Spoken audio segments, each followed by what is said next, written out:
नमस्कार, आदाब। आप देख रहे हैं A to Z Dhaka news और मैं हूं आफ्ताब आलम।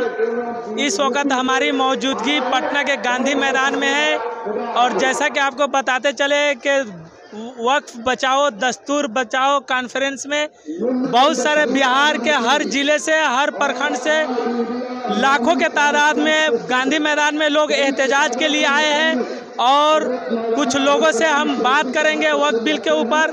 सर, आप कहाँ से आए हैं? मैं मोहम्मद तौकीर आलम, मेरा आना मधुबनी डिस्ट्रिक्ट से हुआ है।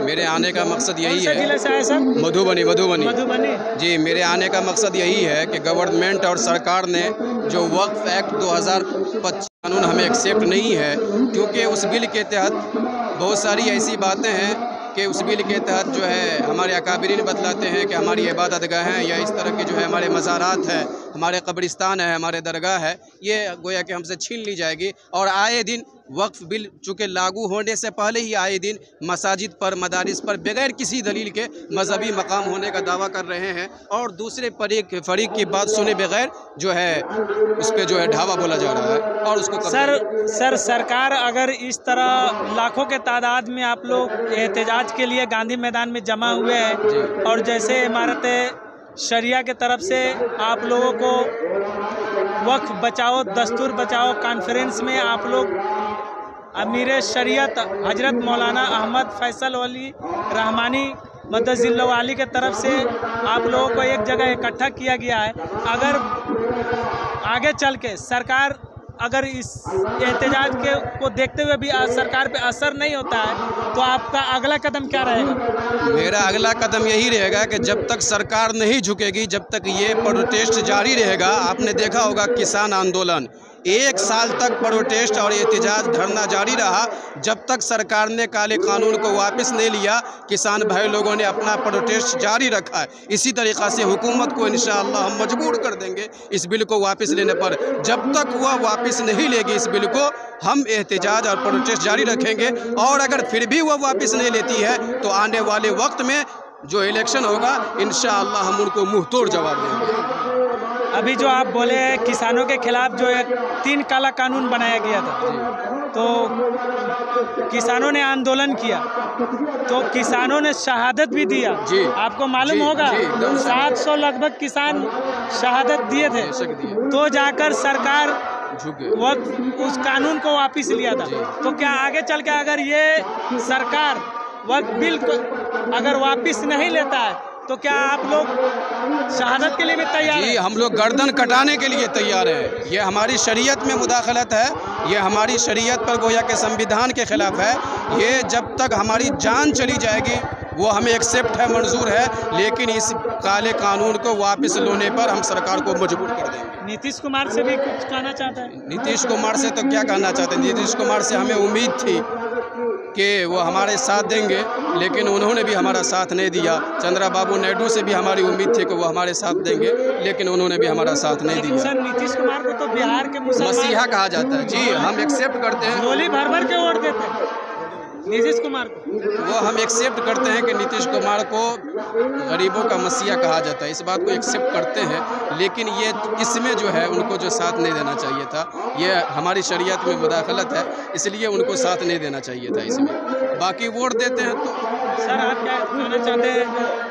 वक्त बचाओ दस्तूर बचाओ कॉन्फ्रेंस में जो आप आए हैं और यहाँ से आप क्या सीख के जा रहे हैं और सरकार के खिलाफ, मौजूदा गवर्नमेंट के खिलाफ आप क्या कहना चाहते हैं? देखिए, जिस तरह गवर्नमेंट 11 साल से मुसलमानों के मस्जिदों, मदरसा, मुसलमानों के जायदादों पर नज़र दे रखी है और कूट डालो राज करो, हिंदू मुस्लिम सिख ईसाई को लड़ाने में लगी है, इससे साफ पता चल रहा है कि देश हमारा पीछे जा रहा है और इस देश को जो लड़ाने के हिंदू मुस्लिम जो लड़ा कर जो अंग्रेज़ वाली नीति कर रही है, ये अब हम चलने नहीं देंगे। आज जो इतने सारे मुसलमान यहाँ खड़े हैं, ये हम अपने मस्जिदें मदरसा को बचाने के लिए नहीं, बल्कि ये बता देना चाहते हैं कि हम अब रुकने वाले कौम नहीं। हम ये बता देना चाहते हैं कि अब हम झुकने वाले कौम नहीं। लेकिन सर, सरकार तो बराबर देखते हैं, सरकार का एक नारा है सबका साथ सबका विकास, ये क्या झूठा नारा? जी बिल्कुल, अगर सबका साथ सबका विकास होता तो आज देख लीजिए कितने मंत्री मुसलमान हैं बीजेपी पार्टी के इसमें, कितने सांसद हैं बीजेपी के इसमें, कितने सारे मुसलमानों को उन्होंने क्या कहते हैं हक में उसने फैसला किया है।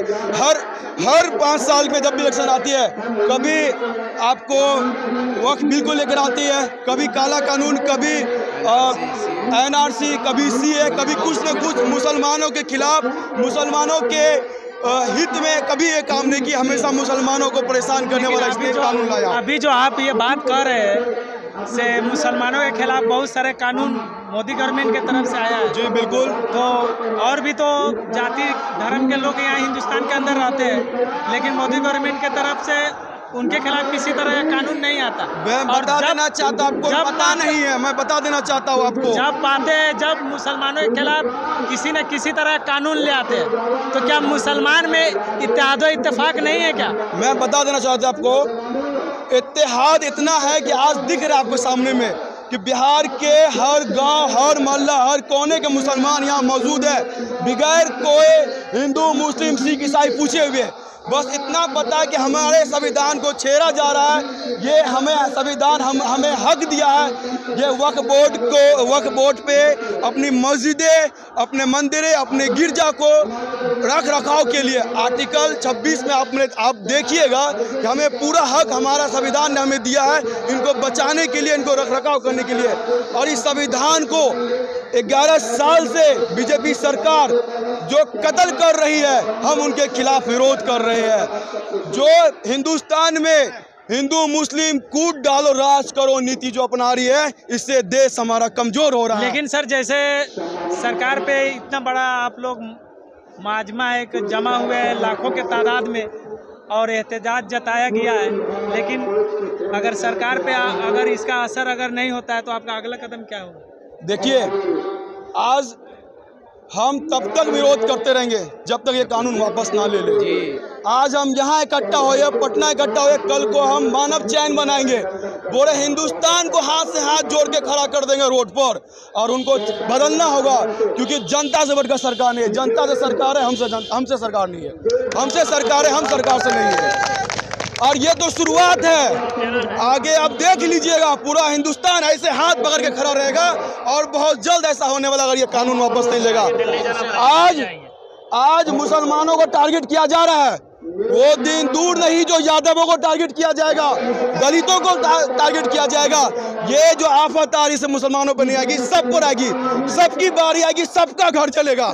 अगर इस संविधान को बचाना है तो हिंदू, मुस्लिम, सिख, ईसाई सबको एक साथ जुट होकर दिखाना है कि हम एक है, हम में मोहब्बत है और देश को न टूटने देंगे न झुकने देंगे। ऐसा होना चाहिए। और जिस तरह देखा जा रहा है, आप देखिए, जब हमारा देश आज़ाद हुआ था उस टाइम हिंदू भी थे, मुसलमान भी थे, ईसाई भी थे, सब थे। उस टाइम क्यों नहीं बीजेपी सरकार बनी? उस टाइम RSS को क्यों नहीं देशभक्त माना गया? ये RSS उस टाइम पे अंग्रेजों का तलवा चाटते थे। बीजेपी सरकार अंग्रेजों का गुलामी करती थी। उस टाइम के जो पीढ़ी थे उनको पता था ये देश के संविधान को कुचलने वाली सरकार है। उनको पता था ये देश विद्रोह है, ये देश को बेच डालेगा।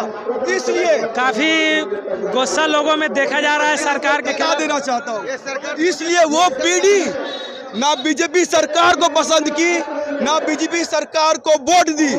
जब वो पीढ़ी मर गई 60-70 साल में, जो नए पीढ़ी आए उनको जातिवाद में फंसाकर धर्म की आड़ में नफरत फैलाकर ये सरकार देश को बेच रही है और आम लोगों को दिखाया जा रहा है कि मुसलमानों को दबाया जा रहा है। ये मुसलमानों को दबाया नहीं जा रहा है। जो बीजेपी को जो सपोर्ट कर रही है वो भक्तों का नुकसान हो रहा है। आज देख रहे हैं ना यादवों को क्या हाल किया गया। यादव को नहलाया गया पेशाब से। ब्राह्मणों ने क्या अत्याचार किया, दलितों पे क्या अत्याचार किया। ये मुसलमान के आड़ में निचले कास्ट को दबाया जा रहा है। पर ये बात हिंदुस्तान के लोगों को समझ में नहीं आ रही है, बहुत जल्द समझ में आ जाएगी। ठीक है सर, लोगों का कहना है सरकार पे असर होगी और जिस तरह आज मुसलमानों को दबाया जा रहा है, उसी तरह आगे चल के यादों को टारगेट किया जाएगा, दलितों पे टारगेट किया जाएगा, महादलितों पे टारगेट किया जाएगा। और अगर सरकार पे इसका असर नहीं होगा तो आगे चल के हम दिल्ली के रामलीला मैदान में भरेंगे। धन्यवाद।